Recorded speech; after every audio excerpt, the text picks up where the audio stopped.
it take to really create a prosperous Africa where every African has the opportunity to thrive and not just survive through life? That's what we talk about at the Bold New Normal podcast. We talk to leaders about their areas of endeavor, the work that they're doing to bring the Bold New Normal to life within their sphere of influence, their staying power, and the fact that they serve as an example of what is possible. Join us. You know, sometimes words fail me to describe Uche Ofodile. The best way to describe Uche is to hear Uche. Today's interview with Uche on the podcast is so deep, so layered. I do not have words to fully bring it to life, but simply to say you have got to watch a life, a journey, an inspiration that will really make a difference to how you see yourself, your future, and what you need to really realize your potential. Join us. Good morning, Uche. Morning. It's really, really good to be back with you, Uche. I know we've had it a couple of times on podcasting, on your podcast. I was really looking forward to interviewing you today for the Bold New Normal podcast. My excitement is for so many reasons that will come out as we talk. But before we dive in, I just want to say thank you. Thank you for making the time, and thank you for really coming on today to come and to talk to people and talk with me, but really to demonstrate to people how you have created your world with such boldness. I mean, before boldness was a thing, it was a thing for you. That's all I'm going to say. And so that's the power of Uche. So are you good for us to just dive right in? Yeah, and look, Lucy, first of all, thank you for having me as well. I've thoroughly enjoyed our conversations over the last 2 episodes we've done together. And again, I want to thank you for inspiring me as well, because without you, there's no, don't let the smile fool you. Okay. So I have to put that out into the universe. Lucy remains an inspirer to many, including myself. So yeah, we're full circle. It's only great to be here as well. Yeah. You know, Uche, my goal today, as much as it's a tall order and an ask, I really want people to know the bold, amazing, fabulous Uche that I know. That's my ultimate goal today. And I know just as I've drawn inspiration from all the years that I've walked with you and learnt from you, I'd like to hope that people walk away with at least some of that. I know it's only so much you can do in a podcast, but at least some of that. So that's really my goal today. So I look forward to our conversation. I look forward to the depth that you bring to the conversation. And I look forward to the fact that there'll be so many nuggets we won't even know, which one, how to organize it. Which one's- you and I we could talk for hours. Oh, yeah. Honestly, so I'm trying to think, will people give me a benefit the most out of all? So, Uche, I want to start with your journey. And when I think about your journey, I call it a journey from the heart. I want you to tell us a bit about your background, your upbringing, sort of that, or everything that led you to the journey that then brought you to working on the African continent. Because for those who don't know you, there's a whole backstory of Uche before you came to the continent. Yeah, thank you, Lucy. First of all, I have to put everything at the feet of my parents, honestly, because they're just two truly amazing individuals. And I know everybody says that about their parents. I know that. But I just feel so blessed to be raised by two truly inspiring people. Now, my dad and my mom, basically have been in the United States for many, many years, which is where myself and my brothers were born. And I'm not going to get into all of the backstory, but I want to focus on how I ended up coming back to Nigeria and a bit about my school life as well, because it's very much, it helps to connect the dots. My parents tell me that I started reading at the age of 3, the New York Times. I don't know if that's true. Every parent likes to brag. So I don't know if that's a real story. But I own it. Own it, girl, own it. I own it. I own it. So they knew very early on that, I was someone who was really sort of very interested in the creative side. Like according to them, they saw that very early. Um, One thing I would say about my parents is that they gave me a lot of room to experiment as well, which was great. I'm the first daughter and only girl. So for those of you who are first children, you get it. First daughters, you get it. You understand. And I was an only child for 6 years. So I'm giving you these little nuggets of, how I grew up. Grew up in the States, went to school in the States, also went to school in the UK as well. But I want to come to my university time because I think this is where I started to shape a little bit who I am and some of the lessons that my parents taught me. So I did all my schooling, a lot of my secondary schooling abroad, as I said. And for a time, my dad was in Nigeria and I went to school in Nigeria, also went to school in the UK, and then came back to the States. And in all of this time, I'm in boarding school. So you can imagine going to university and having freedom. And I kind of enjoy that freedom a bit too much. I like to say that in university, I was still not very clear directionally where I wanted to go. I was very much gearing towards the arts. So if you're my age, it was arts or science or That's something, it. right? That's So, it. so I was very much in that direction. I was a major in political science. And for the longest time, I think I was just kind of like trying to figure out who I was. I was in university meeting lots of different people from different backgrounds. And I was, sort of enjoying that sort of new learning. And at some point, I don't think I've told this story before, but at some point, my dad was like, seems like you're not very interested in school. So we're gonna give you a timeout because you're wasting my money. And I know hopefully, where the directness comes from.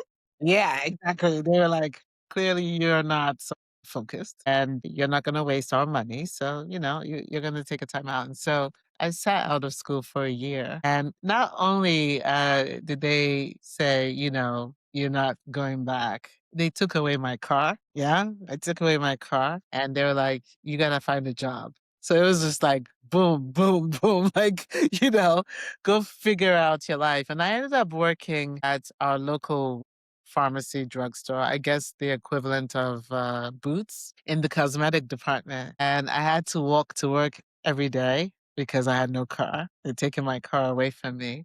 But I tell you one thing, when I went back to school, I was a straight A student. I was like, you don't have to tell me again anything about being serious and being Yeah. cool. So went back to school and then sort of was very focused, about finishing school. The second question was, what do you want to do? And I did some internships in PR because at that time my career counselor was like, you're a good writer, you lean creative, so perhaps PR would be great for you. I've told the story before. And I was like, yes. I'd seen the girls in the city with their clothes, and I was like, I fit right in there. But working in PR also told me, yeah, I don't want to write for a living. I'm not a writer at the spur of the moment. My process is long. So that didn't make sense for me. So I went into marketing and I ended up doing marketing in different industries, finance, nonprofit. I worked at FIT as well for a bit. And so in all of this, my parents were there. So I just want to come back to that, to this point, which is, they saw me through the best of me. They saw me through my experimentation. They saw me through trying to find myself. And there was a level of patience that my parents had that I'm not sure that I have. But they had such great patience to see me through and such faith that I would come out on the other side of that. Now, I have to say I tested them along the way many times, but they were unwavering, I believe, in their trying to make sure that I figured out what I wanted to do and where I was going. You know what I mean? Like there was Yeah. never this thing of like, we're done with you or, you know what, I'm writing you off. Let's go to the second child and figure out what's to happen. There was just always this faith that Yeah. eventually I would find myself. And I'm really grateful for that because I think that space just allowed me to be a much better manager, and eventually CEO in the future. Yeah. Yeah. No, that's awesome. I mean, Uche, you touch on so many important things there. And I just want to harp on this idea of the grounding that your parents provided. Lots of the time, it's easy to take that for granted, whether we're all children or somebody's child. And sometimes people are parents themselves. And I say to people, take this thing out of your mind that when someone's 18 or they're a certain age, you're done with them. They need to figure out life. Yeah. They're your child for life. But also, parents have a very intentional responsibility if they recognize, and your parents clearly did, right? Yeah. Because it's only a parent who will relentlessly believe in the child and help them navigate a world that they have years of experience on. So I think I'm definitely taking the lesson of your child is your child is your child, and that intentionality will always pay off. That belief, they clearly believe in you and continue to believe. That's why my belief is, my word is Yeah. going back and forth, because it's not like it's a belief that stopped at a certain time. In the years that I've known you, they're still in your life. They're not Very like, much so. exactly. They haven't said, oh, now she's a grown woman, so we're done. So they're still in your life. I actually believe them when they say you started reading at 3. And I tell you why. From what I know of you and the kind of exposure they've given you, I suspect to you, reading was a normal thing that people do. You know that thing where until you go to someone else's house, you don't realize that households are It's different from your household. How everybody's house is. You must have seen that the idea of reading something as just the thing you do. Like that's, the behavior. So you look at it and you're like, okay, I'm going to do that too. So that's clearly it. And this idea of allowing yourself to navigate, I think sometimes young people feel that if I haven't figured it all out, that's it. My life is over. It's a big I'm a disaster. fail. Yeah. Exactly, right? And your openness to share that you had a navigation period, even though thankfully you had the surety of your parents, because without them in the background, even with tough love, I mean, I'm sure when they took that car away, you thought they hated. What kind of parent does that? I hate you, mom and dad, for sure. Like, what am I supposed to do without a car? What's happening? Exactly. Yeah. Especially, look, I've never lived in the US, but what I know of the US, it is a place where lots of people own cars very young because it's just the way the system works. Right. But the tough love built up the Uche we know and love. So thank you, mom and dad, for Thank for for, you. for putting your foot down. So Uche, in the midst of all of this, and I'll come to sort of a relationship in a moment, but Sure. in the midst of all of this, what was your motivation to want to come and work on the African continent, starting in Nigeria? What motivated you? Always a man, right, Lucy? Let's be very let's be real, okay? No, I mean, I think jokes aside, there are a couple of things, and I've told this story before. I was working at one of the big four accounting firms. This was at the start of the internet, so I'm about to age myself. But yeah, I was like a internet marketing associate. I think this was what my job title was. Yeah, And we call you social media. I was the original influencer. Hello. Exactly. No, but so I was working for one of the accounting firms and I worked in the internet department. And I came home one day and my dad was just like, okay, what's the plan here? And I was like, what? What do you mean? As far as I was concerned, I had a great job, right? I was working for one of the big four. Hello. You know what I mean? Like everything was tracking, at least from my point of view. And again, to your point, having parents who are just like, elevate, girl. You can do more than this. My dad was just he said to me, look, what do you want to be? What do you want to do? What's your plan for yourself? And I was just so aggravated that, how you're planning to go out and then your parents suddenly want to have this talk. And I was like, and, like, come 'Cause on. I can imagine you in that situation. I'm like, it's Friday nights. What are you doing, my guy? He was like, look, I want you to write me a letter and I want you to, Oh, yeah, he was like, I want you to tell me where you see yourself in the next few years. What's your plan for yourself? And I remember just saying, fine, and wanting to get this assignment done as quickly as possible. So I write this letter and I was just like, oh, what do I want to do? Okay, I work in marketing. I remember that the CMO at the time was always like walking around. People would be like, CMO's coming, CMO's coming. And I was like, oh, I like that. Had no clue what he did for a living, just knew that he was someone really important. And so I was just like, yeah, by the age of 34, I want to be a CMO. I wrote this whole letter to him, which he still has till today. wow. Then I gave it to him.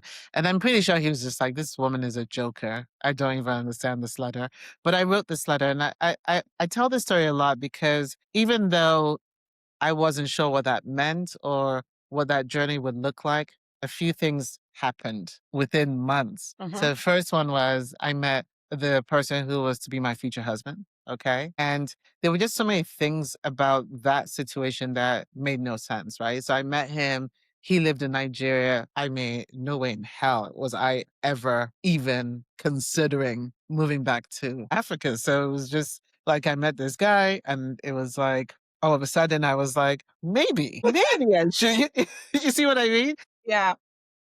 So I end up, meeting him, and it was really so interesting because we started dating. He was living in Nigeria, I was living in the States. So, we were on the phone all the time, and he would come as well. But we ended up getting engaged, and it was quite fast. And even for my parents, they were like, I'm confused. You've never indicated any interest in moving to Nigeria, right? So, the fact that I was now like about to get married. I got married in Nigeria, and it happened at the time where the government was privatizing the telecommunications industry as well. And I was lucky enough through my sister-in-law at that time introduced me to the CMO of one of the telecommunication firms, and I got a job as a corporate brand manager, I think it was called at the time. Again, it was very early days of privatization and very early days of the telecommunications sector as well. So I had an opportunity to learn from the ground up, within the telecommunications industry. So this is how I ended up on the continent. Can you Wow. imagine? It Wow. wasn't that I had intention. I wrote this letter, and all of a sudden, all these pieces started to move that I Mm. never even contemplated, expected. You know what I mean? Like, I met my future husband. I moved to Nigeria. I got married. I started working in telecommunications. I'd never thought about Yeah. telecommunications. So all these moving pieces because I put my intention on paper. Exactly. Right. Right. Exactly. And again, I will start up and give props to your parents because this is something what we have to intentionally teach younger people. And which I do believe that some of the things you are doing now with younger people are born out of that or born out of knowing, Yes. because Yes. definitely try to give people a vision of what's possible. And we'll come to some of that. Because that vision, the things you wrote down, the way they came about in short order, you must have been going, who's What been is happening? right? And you said CMO, you found yourself in a position on that path. Like within no time, you were on that path. So this idea of writing down visions, your dad could just see it. Like, and you could have become really comfortable and just sat there and went, yeah, I'm great. I'm done. I'm I'm doing amazing. okay. Yep. My daughter can do more, and I will. He clearly didn't tell you what to do. He made you think about what you needed to do and write it down. And you thought it was a letter to him, but it was a letter to yourself. Myself. Yeah. And you were gritting your teeth writing it, but it was really a letter to yourself, right? But yeah, mean, think about it. no, exactly. And it's so, I mean, again, I don't want to make it complicated. In my case, it was a letter to myself. Other people do vision boards. Like everyone, Exactly. everyone has their own process of what works. What's important is to put things on paper to make them real, right? And intentionally or unintentionally, through your subconscious, whatever you want to call it, things start to move. If you start to put things on paper, they become real. And Absolutely. when you say put things on paper, as I said, it's just about, making them real Exactly. for yourself. Yeah. And I just think again, I think for my parents, it's always one thing I've said. I mean, obviously they are African parents, but they're African in the context of being in the States for close to 60 years, Mm.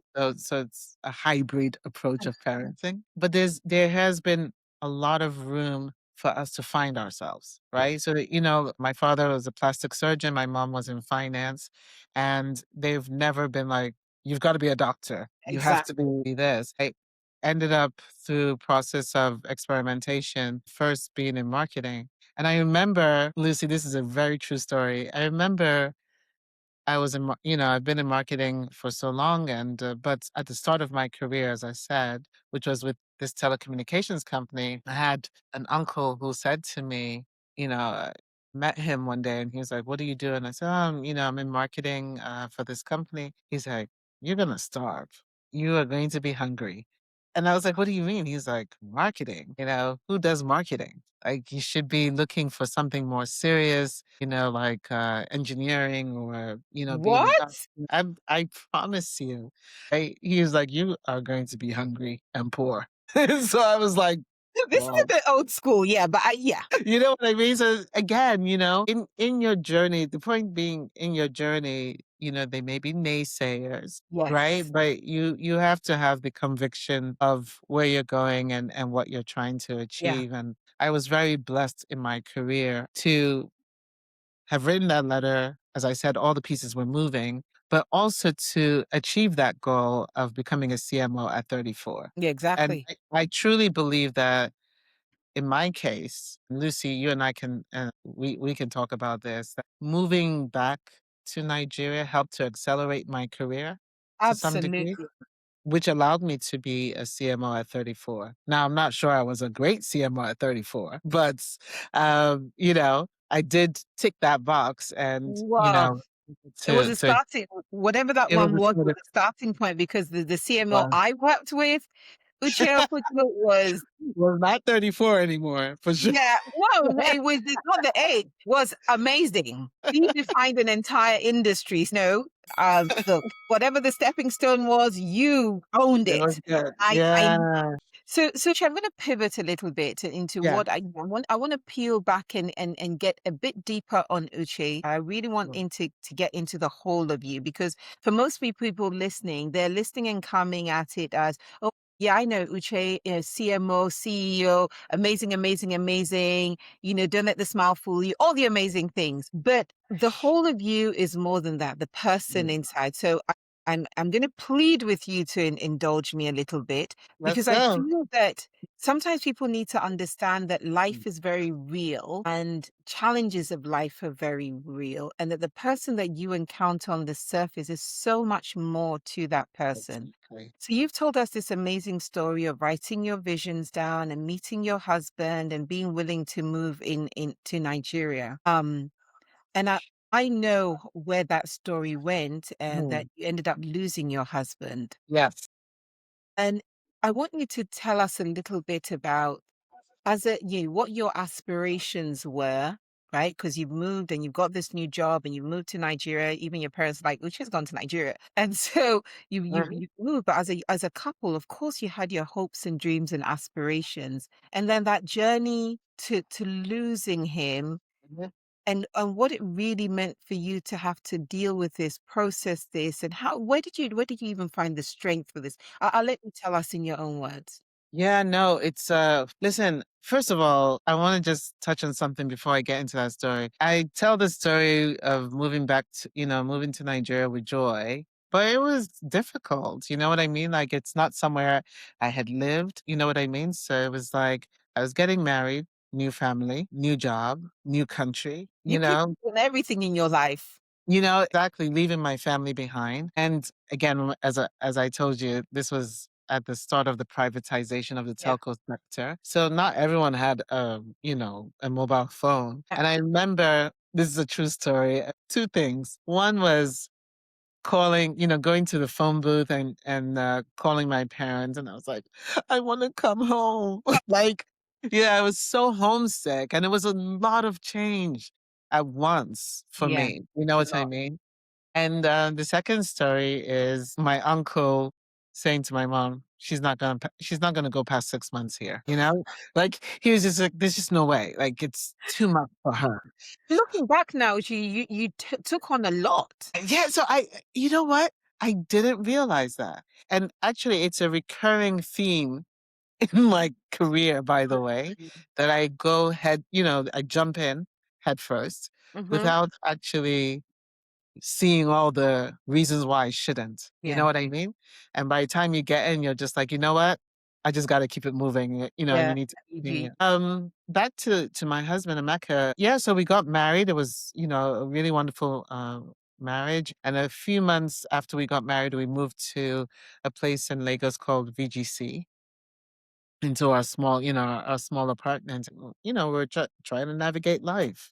The start of our next chapter was we were supposed to have a dinner party, and we were preparing for that day before. And in the morning, he just said, "You know what? I'm not feeling great. My back is hurting.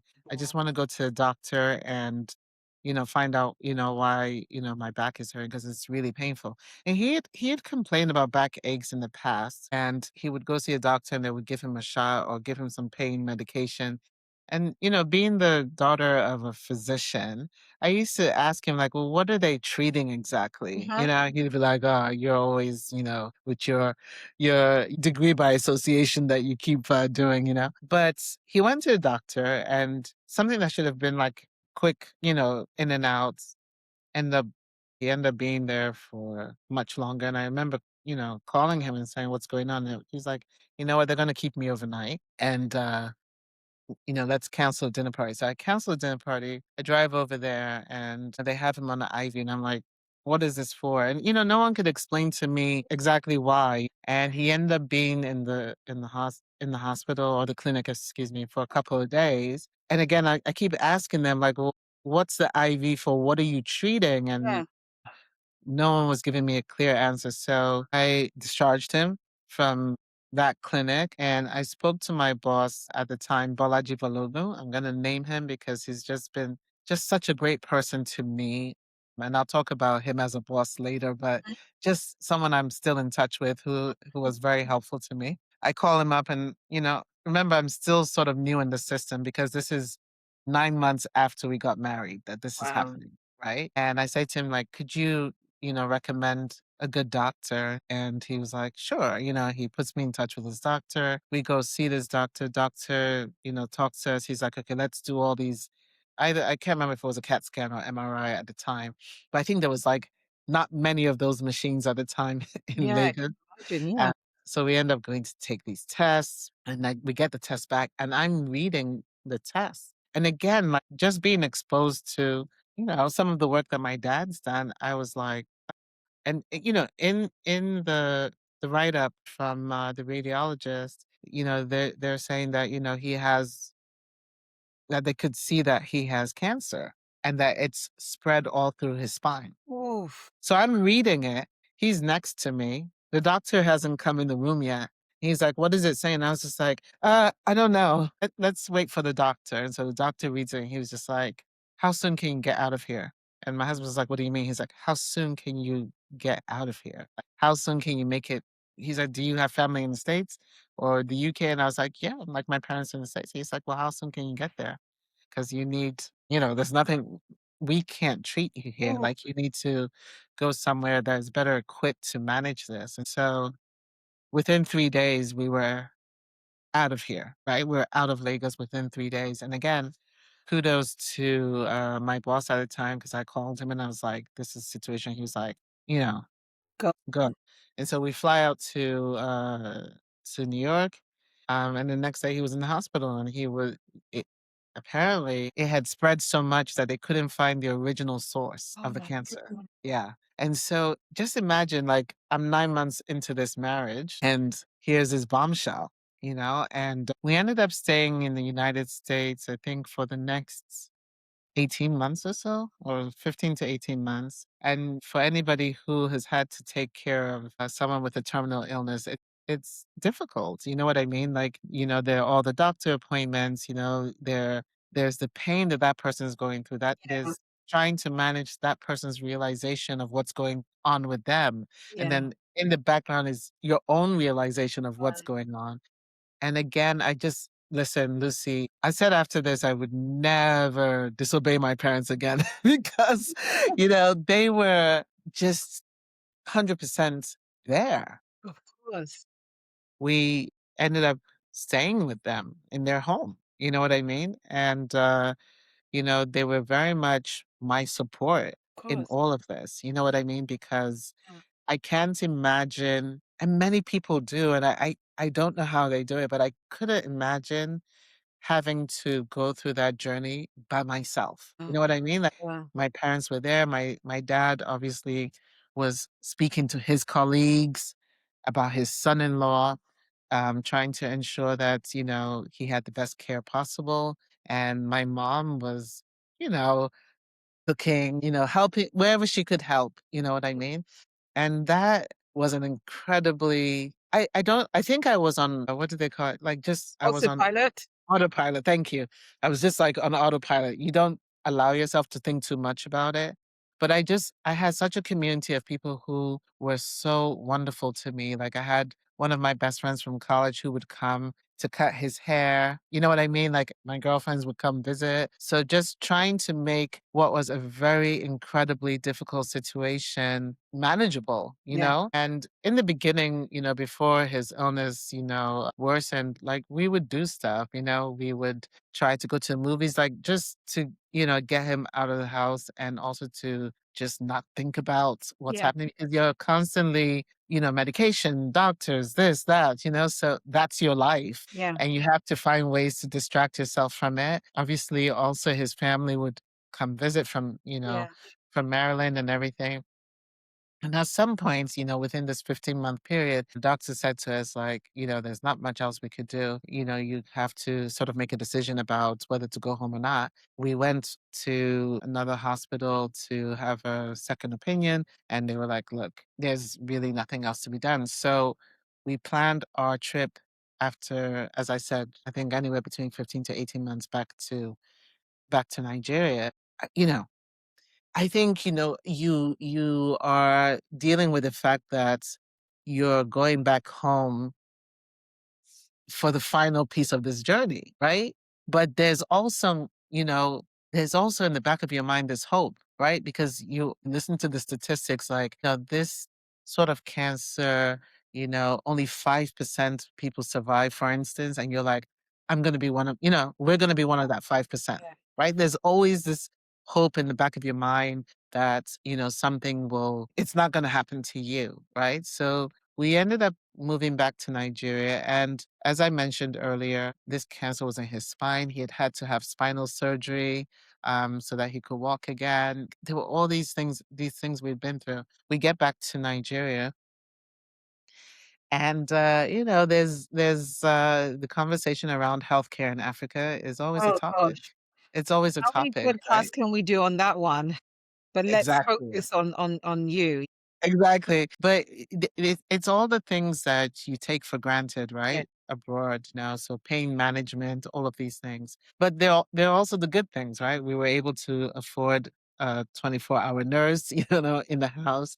I had to go back to work as well, because I mean, obviously we hadn't been working for about a year and a half, right? And I needed to get back to work. So we had the nurses in the house. I was going back to work. But this is heavy in the back of your mind. And what ended up happening, Lucy, I don't think I've told this story publicly, but I ended up traveling. So part of it was also me just wanting to sort of step away from my situation because you can imagine this was very intense for 18 Of months. course. Yeah. And we had a work travel event or whatever to Abuja. So I ended up going for this event for work. Part of it was me wanting to also say I'm working, because I'd been away and Yeah. the company had graciously taken me back in, right? 'Cause they didn't have to. It was 18 months. But I was employed again. They had held on to my job for as long as they You could. could, And yeah. then at some point they had to, obviously stop that. But then when I came back, they re-employed me. And, I think part of it was me also wanting to show that I'm working, So there was an event in Abuja. So I ended up flying out to Abuja for this work event. And I went to sleep. And I had this very vivid dream, Lucy. I still remember it till today, where I was with him and there were a lot of people coming to visit him out of nowhere. And there were people I hadn't seen in years. Because, by the way, these kind of situations also show you who's who, Mhm. right? There were people who just disappeared, who were good friends, but nobody, especially then, I think the whole conversation around cancer was still like something you said, like, Yeah. he has cancer. You didn't talk about it publicly. Some people probably felt like, I don't want to be involved in that. There are some people who genuinely didn't know how to handle it. You know what I mean? So there was a lot of disappearance. Yeah. And you also made new friends, right? People who, were supportive. So in this dream, there were all these faces, some who I hadn't seen since this whole journey started. And I thought it was such a weird dream to have. I woke up in the morning and my mom's calling me. And she was like, you need to get back to Lagos. She's in the States. And she's the one that called me and was like, you need to get back to Lagos. Emeka's back in the hospital. And what she didn't want to tell me was that, we were losing him, you know? So one of my friends, Lola Okoye, I will name her, helped me speak to some really senior people in Abuja who were able to get me on a flight back to Lagos immediately. And by the time I got to the hospital, he was gone. He was gone. And I remember walking into the hospital. His father was there. And so was my mom's sister and a few other people. I don't want to forget anyone. And when I walked in, he held my hand and he took me into a room. He's like, Mecca's gone. And he was there. And I broke out into tears and I said my goodbyes. And I remember this is also very vivid for me. My aunt, so we were driving back home, right? And I just remember that the world was continuing.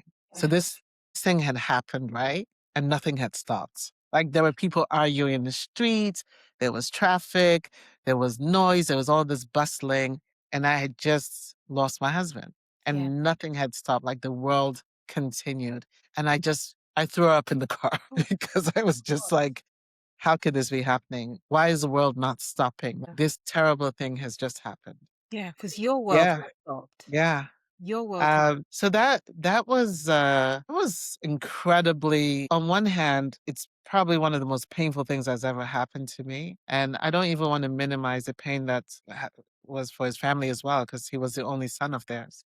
But I had made this big decision to move back, and I had intended to live this life. I remember we were having conversations about children, and I was like, I don't want to have children until 2 years after I've been working. I had all these rules, but these rules were nonsense at the end of the day. Well, with your aspirations and your life. I had all these, we had all these things that we were planning to do. We had just moved into this new apartment. And then all of a sudden, boom, this bombshell, and then he was gone. And I was still on autopilot. Like I was still on autopilot through the service of songs, through the funeral. And in each of, as we were going through these things, there was this tension and conflict between my upbringing in the States and the traditions of Africa, you Mm-hmm. know. Mm-hmm. Uh, and I was having to learn along the way. My, Absolutely. yeah, of course. My mom came out as soon as this happened. She came, and she pretty much held my hand through that. And I had a community of women as well that held my hand through that as well. We went for the funeral, for example. Ah, we went for this funeral, and I remember part of the tradition on the day of the funeral was that they'd have to cut your hair. I was just like, I'm not doing that. And yeah, so they came up to me and they're like, okay, are you ready? I said, ready for what? They were like, we have they were not only going to cut my hair, they're going to scrape my hair. Yeah. I was like, yeah, I'm not, that's not happening. I'm sorry. And that was like such a bit, in hindsight, I mean, who cares? But on that day, Yeah. I was just like, nope, I that's mean, not happening. let's face it, there's an element of a culture clash here and I think that's why I wanted people to hear about your earlier Yeah, life, because as yeah, much as you are African, you are American, yep, right? Which is sometimes obviously people who know you later in life, that part can be lost on them. So I can totally see yeah. how the culture clash happens. But Yeah, it was, so in my mind, it was such a small thing, I mean, I'm much more understanding of some of the traditions and all of that, but understanding, but not accepting. Let me be clear. But at the time, for me, it was just such a line in the sand. You know yeah, what I mean? And I remember I had people who were saying like, "She just cut it now. What's the big deal?" And I was just like, "No, I'm not doing that." I ended up not, but there were all these points that kind of like jolted me back into the reality of my situation. yeah, So after the funeral, and I just want to tell this part, and then I'm going to pause, and obviously we can go into more detail. But I think again, I'd been on autopilot for yeah. now 2 years, right? And I'm just like, I'm going straight back to work. I don't want to be home. I don't want to, I don't want to think about this. So I go back to work soon after the funeral, and we're driving home one day, and someone tapped the car. And Lucy, when I say tap, I mean this. Like it was Just literally, yeah. you couldn't feel it. and I went nuts. When I tell you, I jumped out the car, I was screaming like, "Do you know I just lost my husband? How dare you tap my car?" And my driver at the time was just like, "What do I do here?" Yeah. Like, it's like, Yeah. "What do I do here?" And Yeah. it was misplaced grief, you know what I Yeah. mean? Like, Exactly. I'd been on autopilot for so long that I hadn't really had the time to really grieve, and I think at that point in time, I was like, "Okay, I need a timeout." Yeah. And I ended up, going with my girlfriends were, so infrastructure. My Yeah. girlfriends were in Paris, and I ended up going out to Paris with them and just breathing, Yeah. sailing and breathing, for the first time, and came back from that and just said, "I need to make some changes." First decision, do I stay or do I leave? Do I wanna go back to the States? Family is there. I will be very well taken care of, you know what I mean? I'll find my next Yeah. job, or do I keep working? And the decision for me at that time was I don't want to sit at home and mope, right? I want to keep working. I want to keep busy so that I don't have to think about this too much. Yeah. So the decision was to stay. And then the second decision for me was I need a change. So I have to get out of this job that I've been Yeah. in on and off for last year. I just need a new chapter, Yeah. you know? And yep, that was the start of my career journey. Yeah.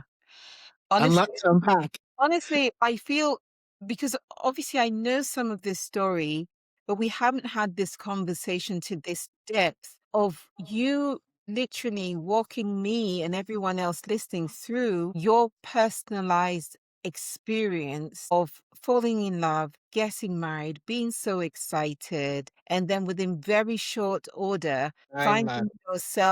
finding yourself in a situation where you're literally supporting your husband through what was left of his life, very short, and Yeah. having to deal with all of that. And I feel like I would completely do this story a disservice if I tried to summarize or pull nuggets and so on. This is not one of those. What I'd love for you to do is that I know that listening to us will be people who are in similar situations or Mm. know someone who's in situations, so on and so forth. If you had any word of advice for anyone in that who can relate to the story you've just shared in any way, what would it be? What would be Yeah, it?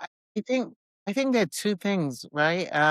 Because when you're in it, I think you truly believe like you're never gonna get past it, right? And the reality of grief is that every day, I know it sounds like a cliche, but it's very real. Like every day is just a little bit better than the last. You know what I mean? For the longest time, there wasn't a day that I didn't go through. Did I do everything I should have? Did I do everything I could have? You know what I mean? For the longest time, felt very guilty about going to Abuja. You know what I mean? Because I wasn't there for the end. So you cannot beat yourself up, and you do have to understand that there's going to be a day where it doesn't feel as painful. Yeah. You really have to believe in that, and you have to hold on to your faith, right? As well to get you through that process. Yeah. The second thing is what you and I have talked about many times, which is around having that support around you. Honestly, if I didn't have listen, I don't know what I would have done, if I didn't have my parents with me. I can honestly tell you that there were people who were saying to me, and this is really awful, but again, kudos to my parents in terms of how they raised us Mm. and the kind of support I knew I had. Because there were people who were saying to me, like, oh, but you've just been married 9 months now. This is not your portion, like basically saying, you don't have to, you know what I mean, go through this journey. How Mhm. can you say that? It's for better, for worse, right? Yes. Right. But there were people who were saying to me, like, you just met him, this kind of attitude. But this never crossed my mind. And also, I always knew that my parents had my back in Yeah. this process, right? And outside of my parents, because obviously they don't live in Nigeria, even when I moved to Nigeria, I had my aunties. You know what I mean? Like I have this very, very deep family support structure that I never feel like I'm walking alone. And Mm. then you add into that my girlfriends. It's very different for everyone. I'm just speaking about my Yeah. own journey. But the knowledge that whatever you're going through and that grief that you're feeling, that difficulty that you're feeling, that it gets better with each passing day. Have knowledge of that it does get better. But the other thing is to make sure that you have that infrastructure in place. Yes. And that could be your family, that could be your friends, that could be what, but you have to have it. Like trying to go through this kind of thing by yourself, it's impossible, Yeah. right? You will be overwhelmed. Yeah. There's no way. You cannot live for two people. Like you need this infrastructure around you. So that would be my advice. Like one of the things as Africans, we don't want to talk about things like Mhm. this. Mhm. Lucy, you'll know this. One thing I really loved when we did Healthline at Vodafone Mhm. was the fact that we were bringing these conversations to the forefront, right? Absolutely. And not hiding. So I remember that at a time when I was telling people like, people would call me like, "What's going on?" I said, "Oh, Emeka has cancer." And people would be like, "Why are you telling people?" I'm like, "No, I need people to know because I need to know if other people can help me or give me advice." Like keeping it to myself and hiding it does not help in any way Yeah. possible. So a problem shared is much better. You know what I mean? Is a problem solved. So I think the infrastructure, talk to people, and understand that your journey around grief gets better day by day is what I would be saying to women who or whoever, not even just women who are going through this same Yeah. process.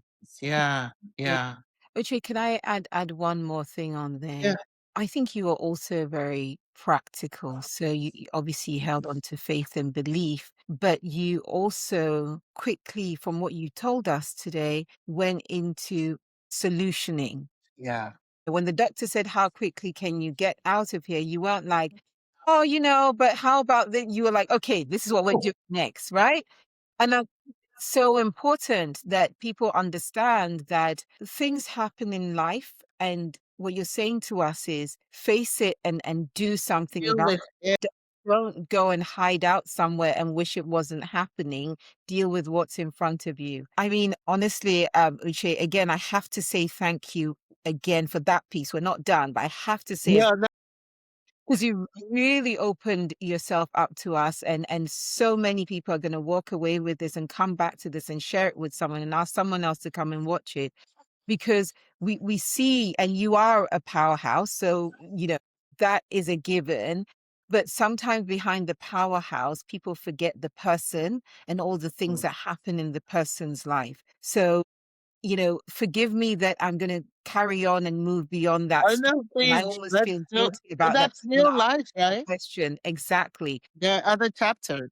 Exactly. The fact that through all of this, you then pulled yourself together, we all know you as a powerhouse, and we've shared the building blocks that got you there. And I remember when we first met in 2011, and in the years that we worked together, I really think you physically embodied what it meant to be a powerhouse brand of a company. Like you Yeah. were literally it. You were the physical representation of everything that you did at work. And no one would know that all these things have happened in your life. You talked about, stumbling as a young person. You've talked about the early career and life with your husband. How intentional was this powerhouse that we encountered? Was it another, I know what I'm going to do next? Because for those of you listening, the Uche that some of you would know from Ghana, and now she's gone far beyond that, and we'll touch on that. All of the story that you've shared happened before that, right? Mm-hmm. Happened before. This had happened before I met you. So what was the intention? Was like, I'm going to now become this powerhouse. What was it? Because we met a powerhouse, but now we're hearing there's a backstory.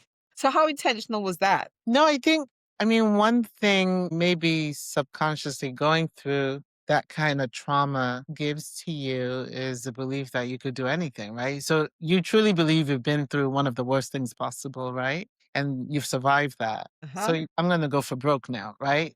This is the way you think. I mean, and that doesn't come immediately. As I said, it's a journey. I went, and please, I have to say this, and I will probably tell the story in another episode, but I went through my whole process of grief, which was very crazy. And I was very fortunate or unfortunate. Like I had two other friends who had lost at the same time, right? And we went through this grief process together. But coming on the other side of that, we were kind of like, okay, so now, what's our next thing?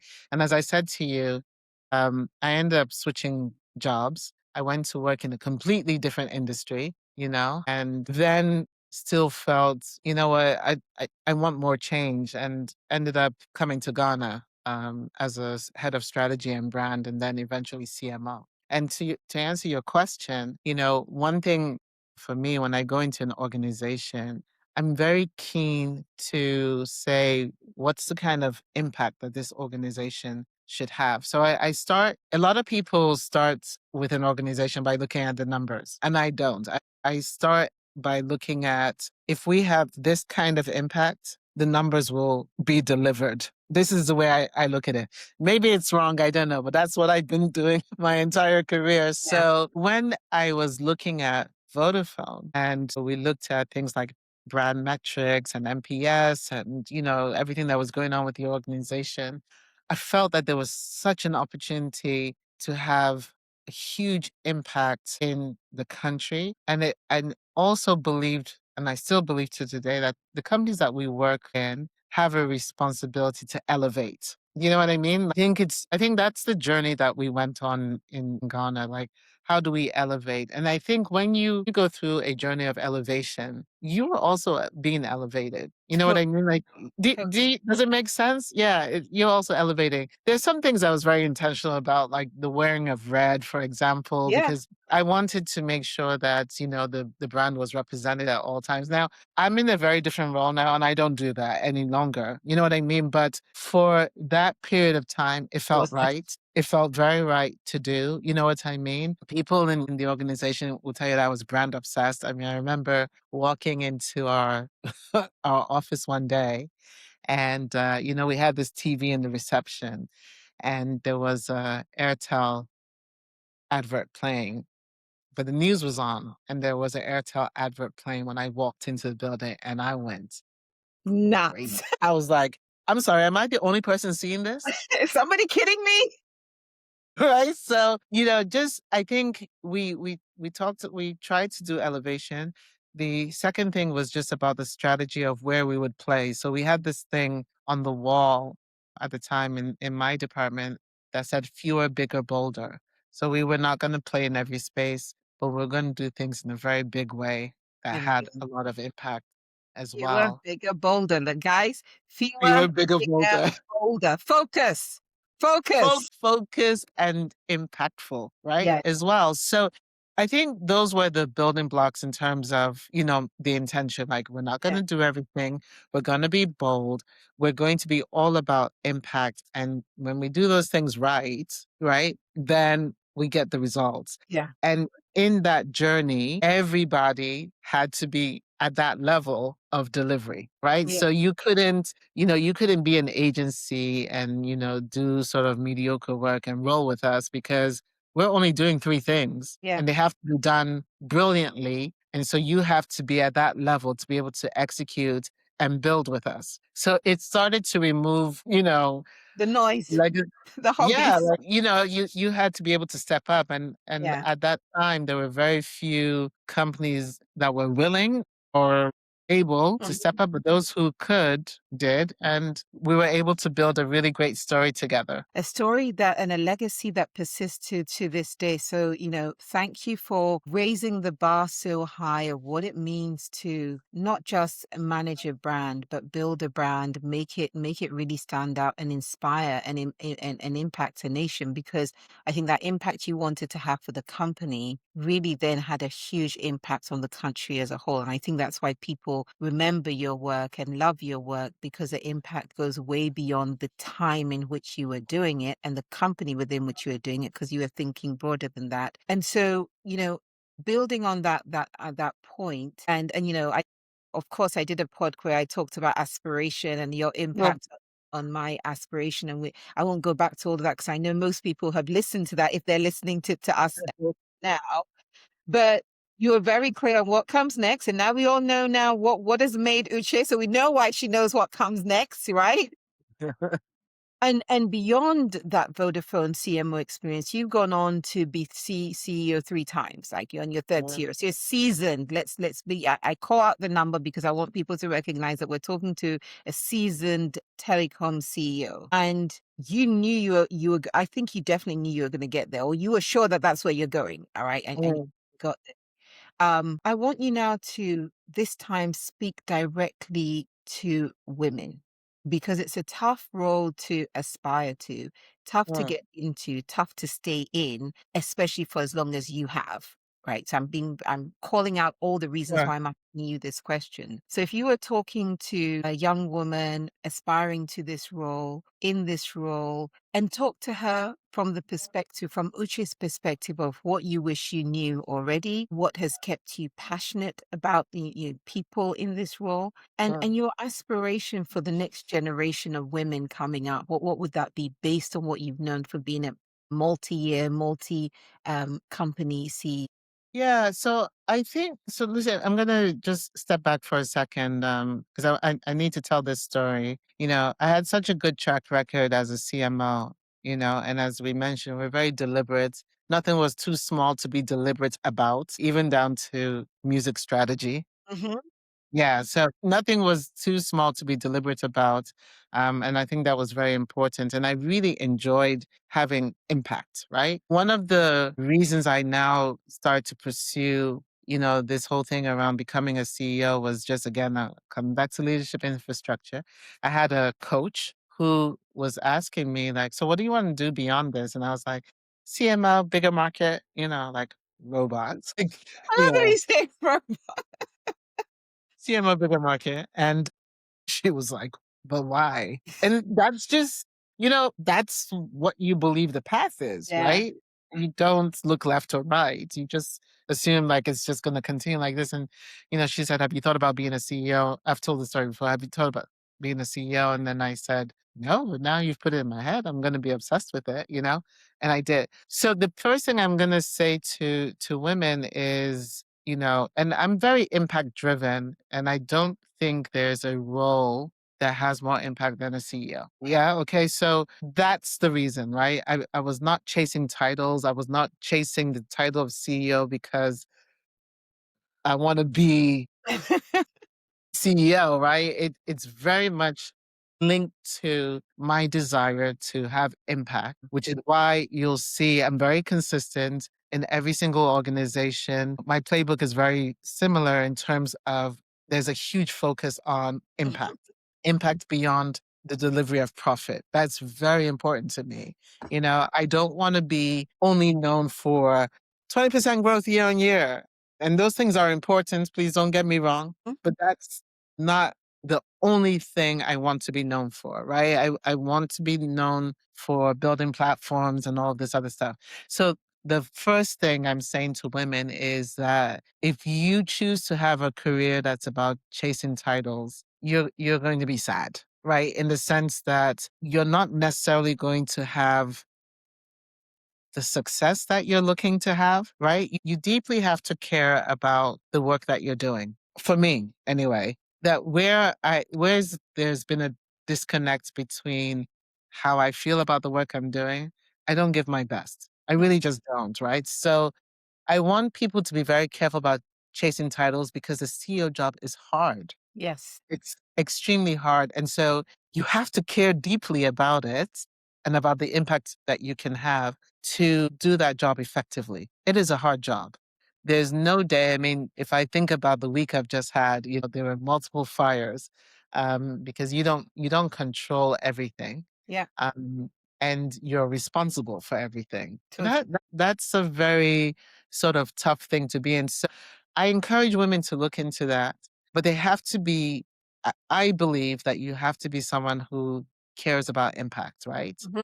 To be in those roles, you have to be passionate to be in those kind of roles because the difficulties that come along with it, I'm not going to use the word resilience. I don't like this word sometimes. I think we sometimes sort of exchange this word for suffering. And I'm not talking about suffering, but you have to be so passionate and so caring about the work that you do that you're willing to sort of move through walls to get things done, Yeah. right? I think is the way that I look at it. So the thing for me is like, do not chase titles. This leads to nowhere good in Yeah. my mind. Okay. And I think then you also have to be very clear about the kind of leader that you want to be as well. As you are coming up the ladder, you need to shape that early as to who you are, right? Because it will help you make the right decisions around the kind of organizations you want to work in. You know what I mean? The kind of leader that you will be within these organizations Yeah. as well.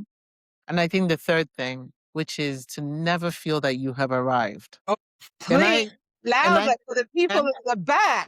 you've never arrived, never. But, every CEO job I've had has had a very different set of circumstances.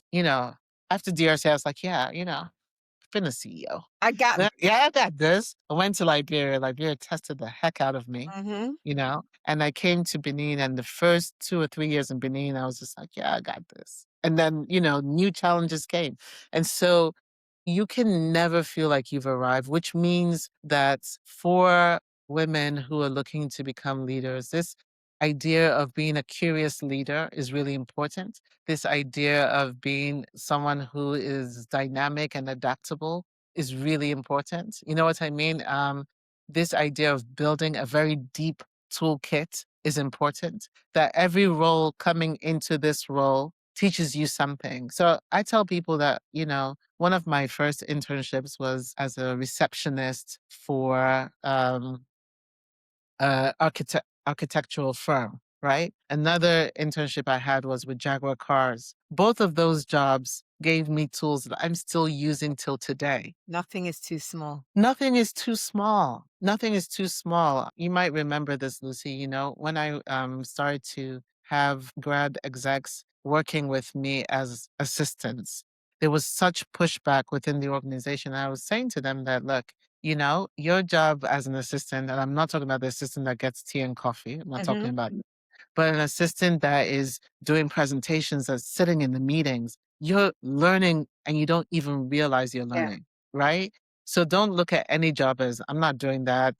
The title is X. I'm not doing that. No. You know what I mean? Like, you should be open to all opportunities. Don't chase titles. Be curious, be adaptable. Make sure you're building a very deep, deep toolkit because you're going to need that as a CEO. Be passionate about having an impact. You have to be a CEO beyond the X's and O's, right? Mm. Like you have to really deliver impact beyond that as well. So that's my advice for women coming up, to say it's not an easy role, Yeah. but it can be the most rewarding role at the same time. I would not give it up for anything in the world. Like, it's been such an amazing journey and privilege to lead people. It's been great. Yeah. Uche, after the time that we've spent together today, I feel I'm going to have to go back and research the right adjectives to describe you because I think all the ones I've been using, they're not good enough. And I mean that genuinely. Honestly, I mean that genuinely. Honestly, this is Arrête, Lucy, no, no, no, arrête. c'est pas arrêté because you at the beginning, I said I want people to see all the things that make you amazing, fabulous, who you are, the boldness, and so on. But when I do the bold new normal, I try to, as much as possible, for people to understand that just because we think boldly and we want bold things to happen doesn't mean that we don't have a role to play, and doesn't mean that the Mm. path will be straight.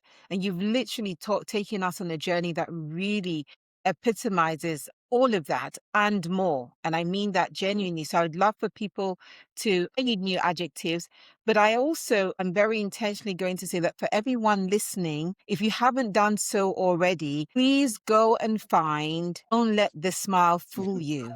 It's Uche's podcast. She and I know the history to that name. Go and listen to the podcast, so she will tell you. But Uche, what you're doing there is building up a generation of leaders, a generation of business leaders, a generation of women who will lead us. And yes, there's some of us who have gone before, but we need many more. And so you're intentionally building this highway for women to come through.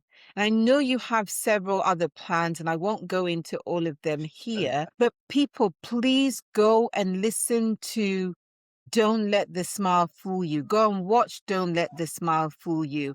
And it would be easy for me, Uche, to be doing this as a plug to a friend. It's more a plug to the people who are listening because I know that what they will get out of listening to you on your podcast is way more than what I could describe. So thank you for taking the time to also invest in really giving back, not just giving, but building that future generation. Honestly, thank you. So I'm going to stop here. I'm not going to say another single word. The next word is yours, Uche. How do you want us to wrap this up? No, I think first of all, Lucy, thank you for having me on. And I don't want people to think we're doing this whole thing of like, well, thank you, Lucy. No, thank you, No, Uche. No, we're not doing that.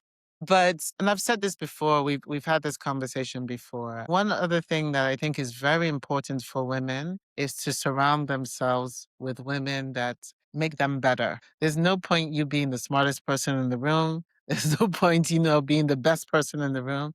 You have to have women around you, older, your peers, even younger in this case, that forces you to be better, right? And I think for me, I told you this already when you came into Vodafone, as much as you say I was a powerhouse when you came in, I had to put on my skates when you walked in the door. I was like, wow, she's about to take my queen bee hat. Like I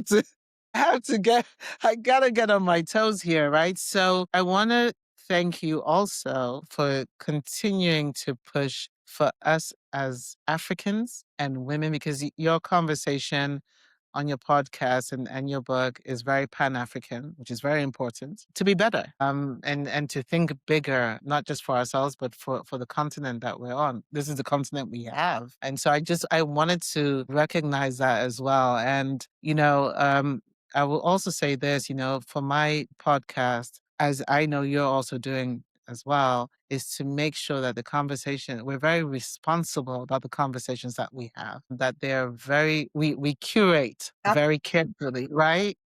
Very carefully about the kind of information that we're putting out there. So again, just wanted to thank you for that. And so the last point I want to make to women, this is your time, especially for the younger women. This is your time. Like when you look at all the statistics, right? More women than ever in Africa are going to school, more women coming through the pipeline. A lot of work is being done. You are seeing more women in leadership positions, nowhere near where we need to be. But this is your time. And I'm just begging, just grab it. Just grab it. I mean, one of the things that I like to say, around, what your support system looks like is making sure that you have older women who can tell you like, hey, I've seen this before, don't do it. And you have your peers who you're going through similar journeys. And so you can have honest conversations about that. But then you have the younger ones who are coming up. And, I just did an article on LinkedIn about artificial intelligence. And what propelled me into action for my organization was coming out of my office and seeing one of the grad execs seamlessly using an AI tool to build a presentation. I was just like, hey, you're becoming one of those old people who doesn't know how to use technology. My friend, if you don't go back to school, I enrolled immediately in an AI program. And again, that's inspiration from a young person in my organization. So, the inspiration can come from everywhere. You need to be open to it, continue to learn, be curious, be bold, be unafraid, and just live. Just be. Nobody is better equipped today to make a difference on this continent and in any space that you wish to be in. So just be. That's my last word, Lucy. Thank you. Thank you again. We always have amazing conversations, always. But thank you. Thank you. Amazing, fabulous, bold, inspiring, tenacious, all of the words above, Uche Ofodile. Thank you. Merci, Lucy. Merci. Thank you for tuning in to The Bold New Normal. I hope this episode has inspired you to think boldly and take action towards creating the future you envision. If you found value in today's conversation, don't forget to subscribe, leave a review, and share this episode with someone who needs a dose of boldness today. Until next time, take action, create your bold new normal.